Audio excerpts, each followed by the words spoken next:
ఉంది. South of AP other monsoon ఉంది. So ఆ సౌత్ ఆఫ్ అదర్ ఏపీలో వచ్చే మాన్సూన్ కి ఎలా ప్రిపేర్ చేస్తున్నారు సార్? ది సేమ్ మీరు ఆల్రెడీ శాంక్షన్ చేశారు వర్క్స్. ఆ శాంక్షన్ వర్క్ రెయిన్స్ పడ్డ తర్వాత చేశారు. ఇక్కడ రెయిన్స్ పడక ముందే చేయడానికి కావాల్సిన ఇన్ఫ్రాస్ట్రక్చర్ క్రియేట్ చేయాలి. Where is Rayalaseema, Nellore and Prakasam. అవి కూడా తెప్పించాం సార్, అవి కూడా శాంక్షన్ చేశాం. పార్ట్ ఆఫ్ దిస్ వీళ్ళు ఇంకా కమ్యూనికేట్ కాలేదండి collectors. yes sir, we will like the CS just mentioned sir, a GO as soon as I issue today or tomorrow I will communicate to the collector sir. Emergency issues లో Somasila project yes. Already minister గారు visit చేశారు. Yes, sir. CM గారి notice లో ఉంది.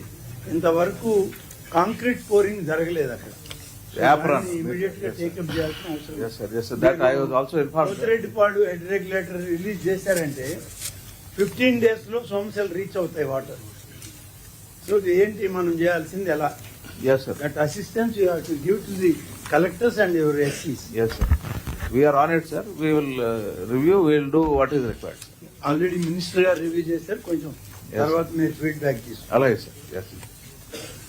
ఇప్పుడు collectors అందరికీ ఈ subject లో 2 విషయాలు మెయిన్ గా మనకు.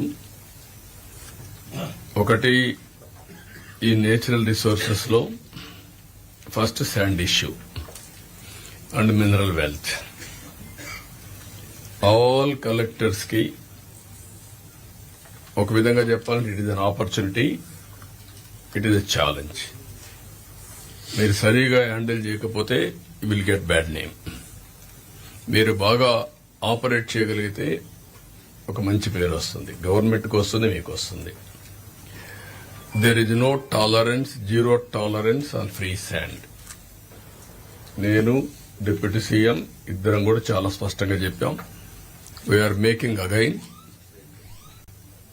డిఫెక్టివ్ పాలసీస్ ఉండి మీరు ఫంక్షనాలిటీలో ఇబ్బంది వస్తే చాలా సమస్యలు వస్తాయి. నేను అదే మన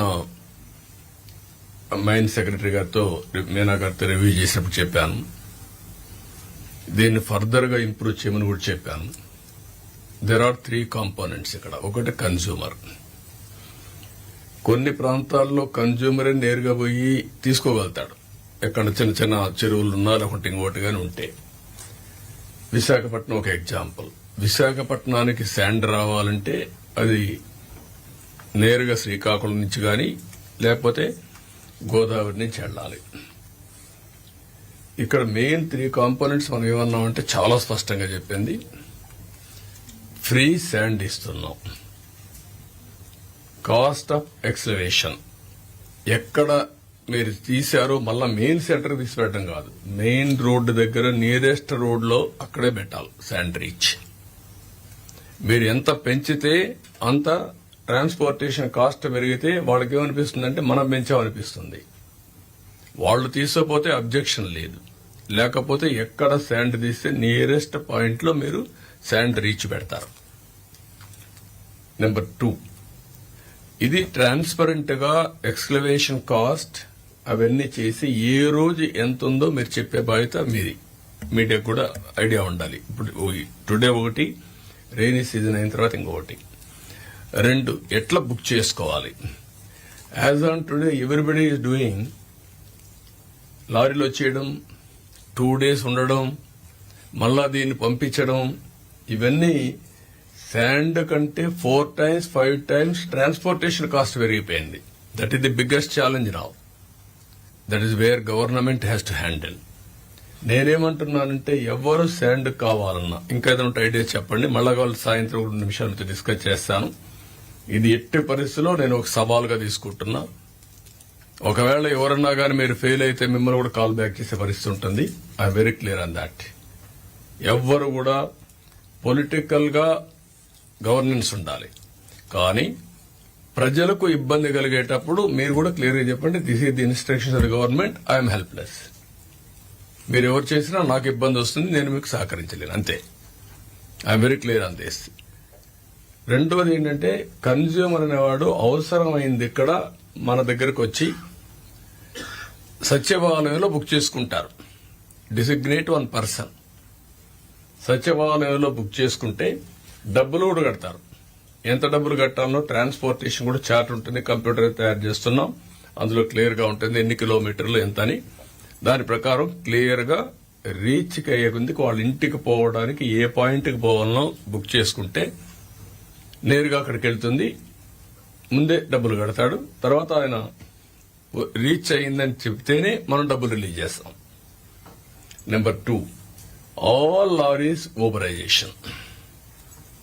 ప్రిన్సిపల్ ఈజ్ వెరీ క్లియర్. ఈరోజు మీరు చూస్తున్నారు, ఇక్కడ ఆటోలు ఉన్నాయి, రైల్వే స్టేషన్ లో ట్రైన్ వచ్చింది, వరుసగా ఆటోలు వస్తూ ఉంటాయి, ట్యాక్సీలు వస్తాయి. ఫస్ట్ కమ్ ఫస్ట్ సర్వ్, ఎక్కడికి పోవాలనో అకార్డింగ్ టు డిస్టెన్స్ రేట్లన్నీ డిసైడ్ అయిపోతాయి, పే చేస్తారు, వెళ్ళిపోతున్నారు. Same I want to bring those who are interested lorries, I'm requesting them. Harassment లేకుండా విన్ విన్ సిచ్యువేషన్ ఉండాలి. మీరు ప్రభుత్వానికి చెడ్డ పేరు తేవద్దండి, మమ్మల్ని ఇబ్బందులో పెట్టి మీరు ఇబ్బందుల్లో పడద్దండి. మీరు ఊబరైజేషన్ చేసుకోండి, పేర్లను రిజిస్టర్ చేసుకోండి, దెన్ మనం మెసేజ్ పెడతాం. హాఫ్ అన్ అవర్ ముందే రమ్మంటాం, నేరుగా వస్తారు, శాండ్ ఉంది, నేరుగా లోడ్ చేస్తాం, ఎక్కడ పోవాలని చెప్తాం, వెళ్తారు. వాళ్ళు కూడా ముందే అవన్నీ కూడా ఆప్షన్స్ అన్ని బుక్ చేసుకుందాం. వాళ్ళకి పలానా దగ్గర నేను పోనంటే ఆయన చాయిస్, పోయే వాళ్ళకి మనం ఇస్తాం. ఏది కూడా స్టాండర్డైజేషన్ చేస్తాం, రేట్లన్నీ స్టాండర్డైజేషన్ ప్రకారం ఎవరైతే విల్లింగ్ ఉంటారో అవన్నీ ట్రాన్స్పరెంట్ గా పెట్టేస్తాం. ఇవన్నీ బుక్ చేసిన తర్వాత ఒకటి ఓబరైజేషన్ ఆఫ్ ట్రాన్స్పోర్ట్. అవసరమైతే ఆ వ్యక్తి రావాలంటే పలానా రోజు మీకు దొరుకుతుందంటే వచ్చి ఆయన వెహికల్ అయినా పోవచ్చు, లేకుంటే లారీలో కూర్చొని ఇంటికి తీసుకుపోవచ్చు. We don't have any objection. Check చేసుకోమనండి. ఎక్కడైతే బిగినింగ్ పాయింట్ ఉందో, ఒక లారీ తీసుకున్నాడు 10 tons, నేను వస్తానంటాడు, రండి బస్ లారీలోకి వెళ్ళిపోతాడు, లేదంటే ఆయన ఓన్ వెహికల్ ఉంటే వెళ్తాడు. బట్ ఎట్టి పరిస్థితుల్లో దీన్ని మాత్రం ఈ 3 component excavation number 1, booking at sachivalayam number 2, number 3 ఏదైతే లారీస్ ఓబరైజేషన్, ఈ 3 కంప్యూటరైజ్ చేస్తాం. Will keep before you. You have to act very firmly. Nobody should touch. ఇది ఏదైతే పేదవాళ్ళకు ఉపయోగపడి మనం ఇప్పుడు రోటీ, కపడా, మకాన్ అంటాం, ఆహారం, దుస్తులు, ఇల్లు, ఇది ఇంటికి కావాల్సిన ఇసుక. అది కాకుండా it is the right of the common man. Nature లో వచ్చిన ఇసుకని కొంతమంది ఇష్టానుసారంగా చేయడం చాలా దుర్మార్గం. పోయిన గవర్నమెంట్ చాలా జరిగాయి, దానిపైన కూడా ఇప్పటికే ఎంక్వైరీ జరుగుతున్నాయి. కడాన సుప్రీంకోర్టు చెప్పినా భయపడలేని పరిస్థితికి వచ్చాం. ఇమ్యూనిటీ, దానికి కూడా సుప్రీంకోర్టును కూడా మభ్య పెట్టడానికి తప్పుడు సర్టిఫికెట్లు ఇచ్చారు.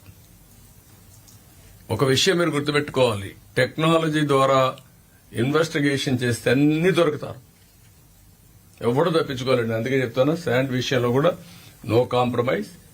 చాలా ఇర్రెగ్యులారిటీస్ వచ్చాయి. ఇప్పటికే అక్కడ కన్సర్న్ ఆఫీసర్ పైన యాక్షన్ తీసుకోమన్నాం. ఇప్పుడు నేను ఆర్డర్ చేస్తున్నా, సిబిసిఐడి ఎంక్వైరీ చేస్తాం. మొత్తం కేసునంతా ఎవరెవరు తప్పు చేశారో వాళ్ళందరినీ పనిష్ చేస్తాం. ఆ విషయంలో నో కోసం నో కాంప్రమైజ్.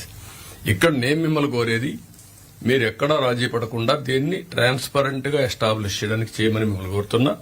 దీనికి మనం వర్కౌట్ చేయాల్సిన అవసరం ఉంది. అదే మరిగా మినరల్ వెల్త్ కూడా దాన్ని ఏ విధంగా చేయాలని ఫస్ట్ ప్రిఫరెన్స్ ఇండస్ట్రీ